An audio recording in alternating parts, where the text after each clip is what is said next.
Welcome to Thoughts on the Market. I'm Ed Stanley, Morgan Stanley's Head of Thematic Research in Europe, and along with my colleagues, bringing you a variety of perspectives. Today I'll be discussing 10 key lessons from the last 100 years of tech diffusion. It's Tuesday, the 27th of June at 3 p.m. in London.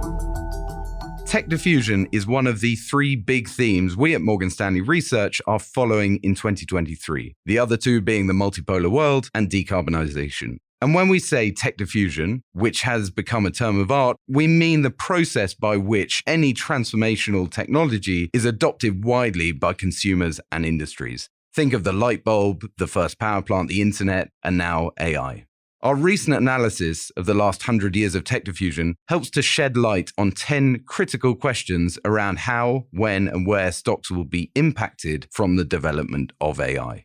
One of the most important issues to consider is how fast AI diffusion is happening and whether regulation can restrain this. Since its pivotal moment when it was released in November, the leading generative AI tools are on pace to do in 1 year what the internet took 7 years to achieve in spilling over to the mass market, and electricity took around 20 years to do the same thing. The next critical question to consider is whether we tend to see upside or downside happen first for industries being impacted. In examining 80 structural positive and negative adoption curves over the last 50 years, we find that downside disruption often occurs sooner and twice as quickly as upside disruption. So how does the downside play out for stocks perceived to be by investors more at risk from these types of technology disruption? The market typically derates and waits. So valuations fall somewhere between 50 to 60% in the years 1 to 3 post a disruptive event, with consensus sales and profit downgrades taking anywhere around 5 to 7 years to materialize.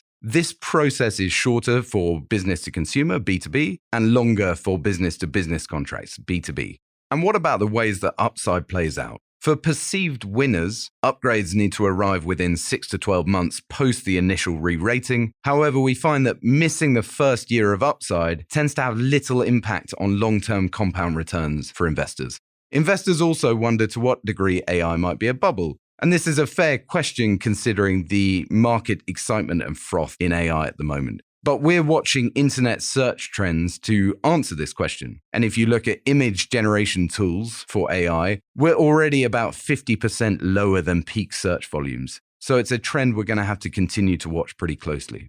Given all this, at what point do we expect killer apps to emerge that are built on top of these technologies? Well, our analysis over the last 50 examples of these killer apps emerging suggests that they tend to take a year and a half to emerge. This is why it's often very challenging to find domain-specific winners in the public markets, because they are still likely to be in venture-backed scale-up stage at the moment. But when the killer apps do emerge, the next question becomes how much value will accrue to the incumbents versus the disruptors? And on this point, history suggests that diffusion of technologies that are transformational like this have tended to lead to changes in stock market leadership over the last 100 years, with ultimately 2.3% of all companies generating all $75 trillion of net shareholder return since 1990.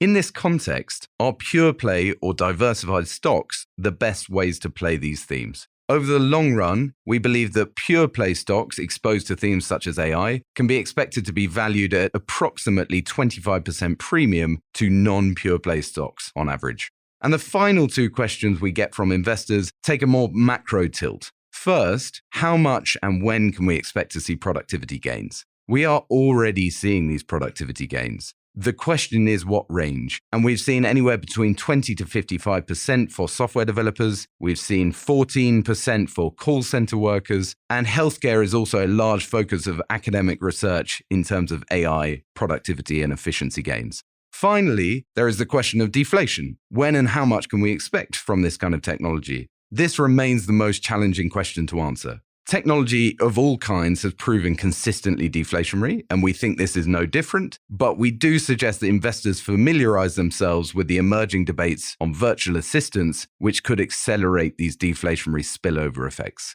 We'll continue to track all these developments around the 10 key lessons and questions from history, and we'll provide you timely updates accordingly. Thanks for listening. If you enjoy the show, please leave us a review on Apple Podcasts and share thoughts on the market with a friend or a colleague today. The preceding content is informational only and based on information available when created. It is not an offer or solicitation, nor is it tax or legal advice. It does not consider your financial circumstances and objectives and may not be suitable for you.